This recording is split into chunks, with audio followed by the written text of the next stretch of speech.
Alright, this is the 5th lecture in a review before we start Algebra 1. And in this lecture is going to be pretty short and sweet since we're just adding and subtracting decimals. And that's what we're going to do is add and subtract numbers that are decimals. And the key with add and subtract is to line up the decimal points. So when we add and subtract, and that's only add and subtract, we line everything up on the decimal point. And it's important to remember that numbers after the decimal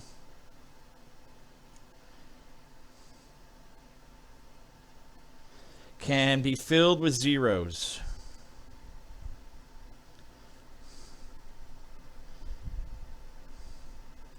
Okay, numbers after the decimal can be filled with zeros. So 3.1 is the same as 3.1000000, on and on and on and on and on. Okay, zeros repeat. Okay, so let's look at an example of this, and then we just add, just like we add normal numbers, and we just move the decimal point down. So let's say we're going to add 3.4 plus 2.71. Okay, now this isn't necessary, but if it helps you, it's okay to fill in that 0 there. Just remember that you still need to add 0 and 1 there. So notice the decimal places are lined up. 0 plus 1 is 1. 4 plus 7 is 11. And then we carry a 1. And 1 plus 3 is 4. And 2 is 6. And the decimal just moves straight down. So the decimal places are lined up. So the sum of 3 and 4/10 and 2 and 71/100 is 6 and 11/100. Okay, so let's do one where we might have to do a little bit of moving around. 437.14 plus 3.47. We'll just do that. Okay.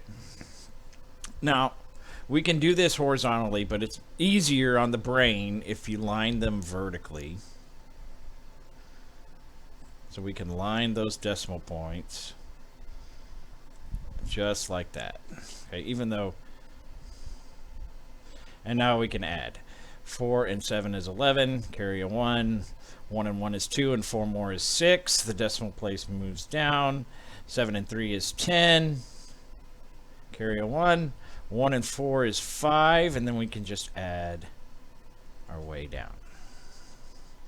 Subtraction is the same thing. Okay. Subtraction, though, it's a little bit trickier. Let's subtract 3 minus 0.24. Okay.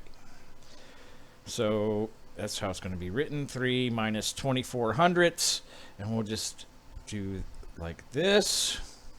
Now, even though there's no decimal there, we also know that 3 is equivalent to 3.00, and we're subtracting. So here we can't subtract 4 from 0, so we borrow from the tens place. And we have to borrow again. And don't forget, I actually borrowed that there, so that becomes 9. So let's explain this again in case we forgot borrowing.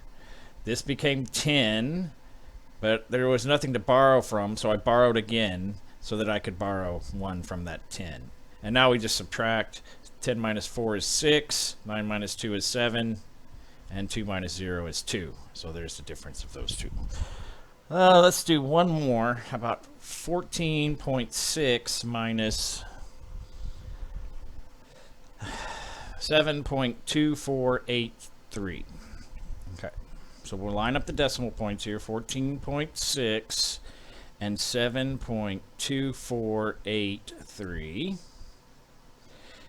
And then we fill in the zeros after the decimal point there. 10, we can't subtract 0 from 3, so this becomes a 10. Again, we can't borrow there. So this becomes a 10, but we had to borrow here, so that becomes a 9. And we have to borrow here, and that becomes a 9. And don't forget, we had to borrow here, so this becomes a 5. And then we can subtract. 10 minus 3 is 7, 9 minus 1 is 8, 9 minus 4 is 5, 5 minus 2 is 3. Here's the decimal. And 14 minus 7 is 7. So there's the difference of those. So this is a short and sweet little lecture reviewing adding and subtracting decimals. And in the next lecture, we're going to review multiplying and divide. Thanks for watching. We'll see you then.